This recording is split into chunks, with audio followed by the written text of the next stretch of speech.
A mensagem de hoje tem como título uma pergunta: por que Deus permite desastres naturais, tais como os terremotos, ciclones, tsunamis? Lendo a Bíblia, no Salmo 110, versículo 1 em diante. Por que estás tão longe, Senhor?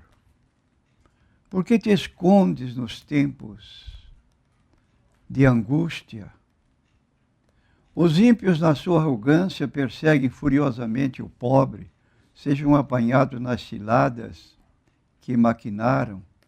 Porque o ímpio gloria-se do desejo da sua alma, bendiz ao avarento e renuncia ao Senhor.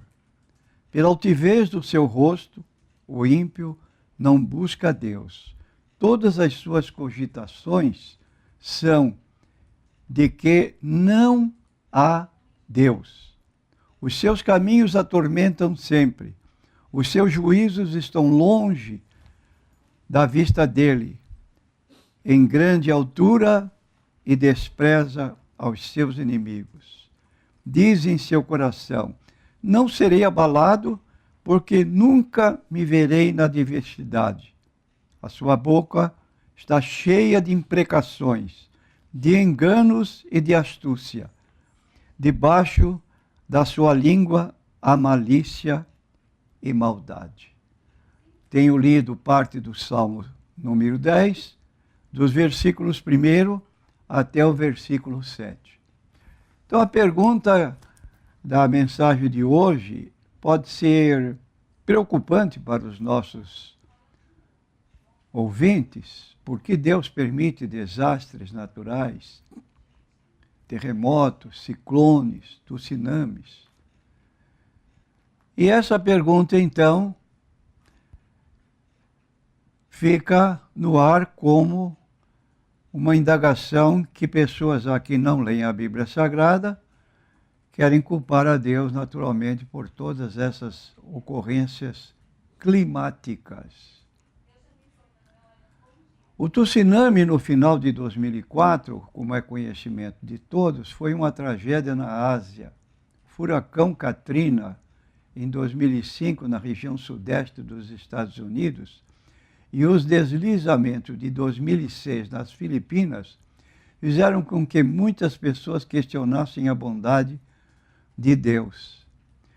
É agonizante quando pessoas se referem a desastres naturais como atos de Deus, quando nenhum crédito é dado a Deus por anos, décadas e até mesmo séculos de clima pacífico.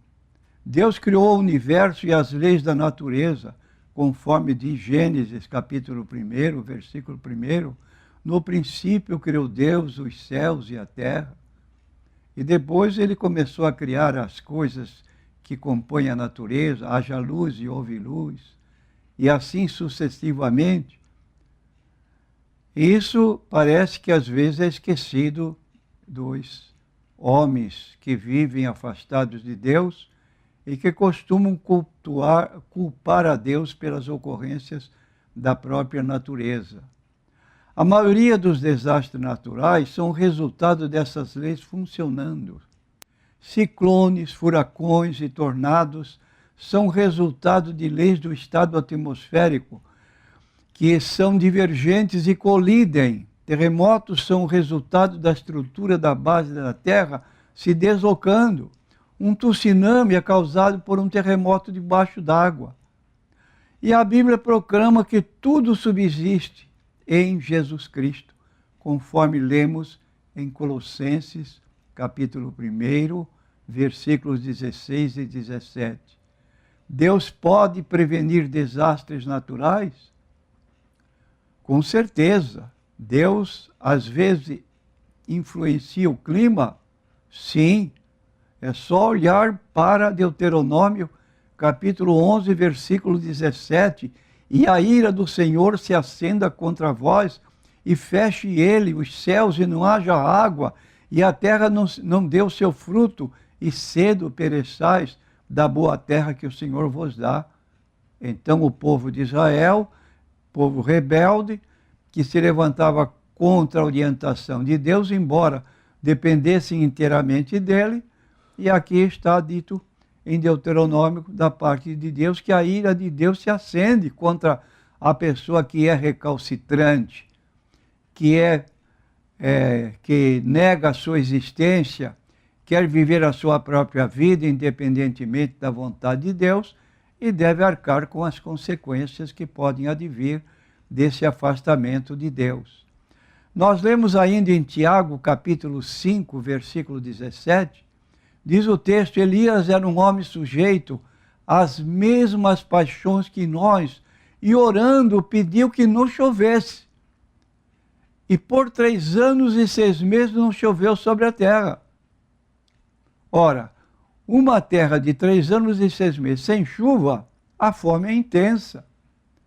Há problemas muito grandes no campo da alimentação, e logo então partem as pessoas em blasfêmia contra Deus, só que se esquecem de que estão sendo castigadas por Deus por causa da idolatria praticada no reino.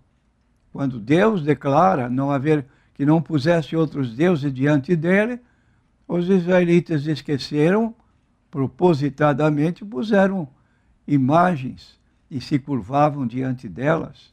Será que Deus, às vezes, causa desastres naturais como julgamento contra o pecado? Nós respondemos positivamente, sim. É só olhar para o livro de Números 16, 30 e 34. Mas se o Senhor criar alguma coisa nova, e a terra abrir a sua boca, e os tragar com tudo o que é seu, e vivos descerem ao abismo, então conhecereis que estes homens irritaram ao Senhor. E aconteceu que, acabando ele de falar todas estas palavras, a terra que estava debaixo dele se fendeu, e a terra abriu a sua boca e os tragou com as suas casas, como também a todos os homens que pertenciam a Coré e a todos os seus bens. E eles e tudo o que era seu desceram vivos ao abismo, e a terra os cobriu, e pereceram no meio da congregação. E todo Israel que estava ao redor deles fugiu ao clamor deles, porque diziam: para que não nos trague a terra também a nós. O que havia acontecido?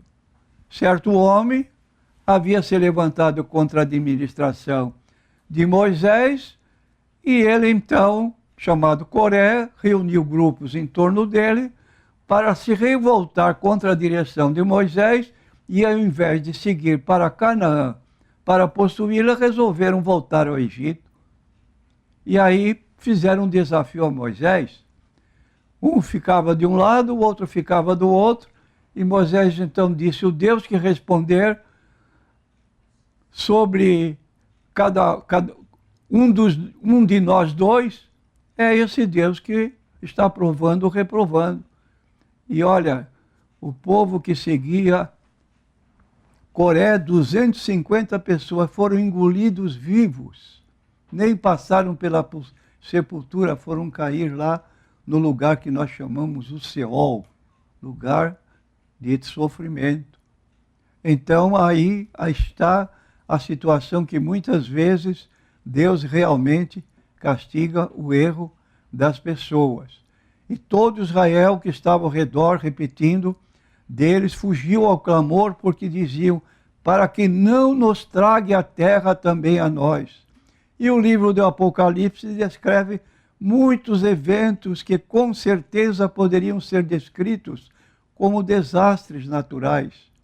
Se lermos o capítulo 6 do Apocalipse, capítulo 8, capítulo 16, vamos ver lá as catástrofes que estão reservadas e os homens fugindo para não serem atingidos, desastres finais, decatombes provocadas pela impiedade do homem durante a sua existência na terra. Será que todo este desastre natural é uma punição de Deus? Aí está. Da mesma forma que Deus permite que pessoas más cometam atos de maldade, Deus permite que a terra demonstre as consequências do pecado sobre a criação.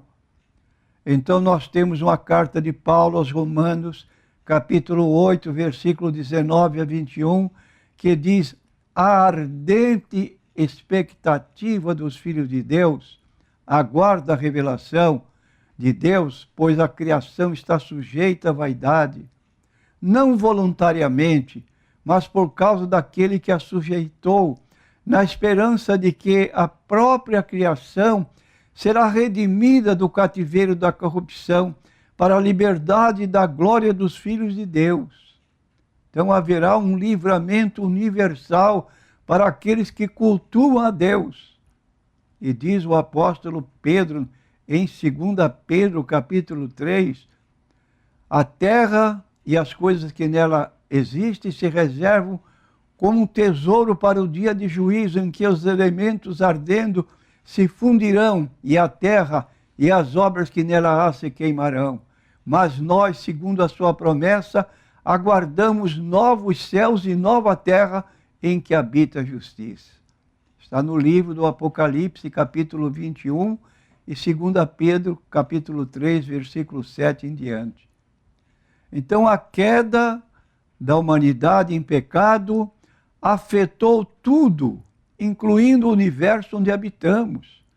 Tudo na criação está sujeito à vaidade, à corrupção. O pecado é a causa principal para os desastres naturais, da mesma forma que é a causa principal para a morte, doenças e sofrimento. Podemos entender por que as catástrofes naturais ocorrem. O que não entendemos é porque Deus permite que ocorram. Porque Deus permitiu que o tsunami matasse mais de 225 mil pessoas na Ásia? Porque Deus permitiu que o furacão Katrina destruísse as casas de centenas de milhares de pessoas? Por um lado, esses eventos abalam a nossa confiança na vida e nos obrigam a pensar sobre a eternidade.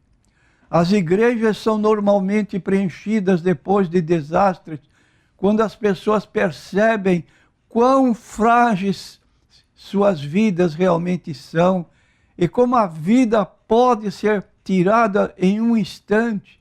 O que podemos saber é que Deus é bom, como diz o apóstolo Tiago, toda boa dádiva, todo dom perfeito desce do Pai das luzes. E Jesus, falando no Sermão do Monte, no capítulo 6, sobre a bondade de Deus, que ele manda chuva sobre maus e bons. Ele não faz acepção de pessoas quando numa terra é preciso chuva. Derrama chuva sobre todos, como também manda o sol sobre todos. Então isso faz parte da bondade de Deus, em contraste com a forma de viver do ser humano, rebelde, impenitente, chegando ao ponto até de dizer que Deus não existe. Concluindo, dizemos que há tantos milagres surpreendentes que acontecem ao mesmo tempo dos desastres naturais, prevenindo uma quantidade ainda maior de mortes. Desastres naturais causam milhares de pessoas a reavaliarem as suas prioridades da vida. Centenas de milhões de dólares em ajuda são enviados para as pessoas que estão sofrendo. Os ministérios cristãos têm a oportunidade de ajudar, ministrar, aconselhar, orar e levar pessoas a terem fé em Cristo. Deus pode trazer, e assim o faz, coisas boas dessas terríveis tragédias. Em Romanos, capítulo 8, versículo 28, está escrito: sabemos que todas as coisas contribuem juntamente para o bem daqueles que amam a Deus, daqueles que são chamados por seu propósito.